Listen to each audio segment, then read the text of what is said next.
জানেন হযরত আলী রাদিয়াল্লাহু তাআলা কি বলেছে? ছি ছি ছি, আস্তাগফিরুল্লাহ, তোমাকে এগুলা বলছে? আল্লাহ, এটা কি করলা? ওয়েট ওয়েট ওয়েট, দেখেন দেখেন দেখেন দেখেন।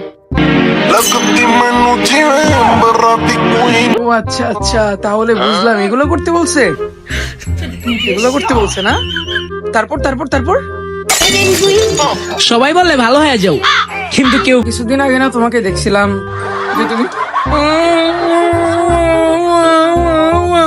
করে ভিডিও বানাইতেছিলা, তো হঠাৎ করে কি হলো বোন যে তোমার দেখাতেই হলো?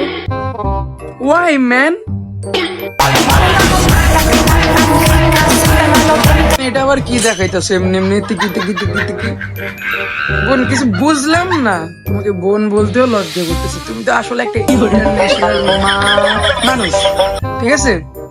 তো বোন, এতটুকুই যেমন তোমার শিক্ষা হয়ে যায়, নেক্সটে যেমন আবার আবার না বলার আগে আর কি বলছিল হযরত মুহাম্মদ সাল্লাল্লাহু আলাইহি সাল্লাম কি বলেছিলেন?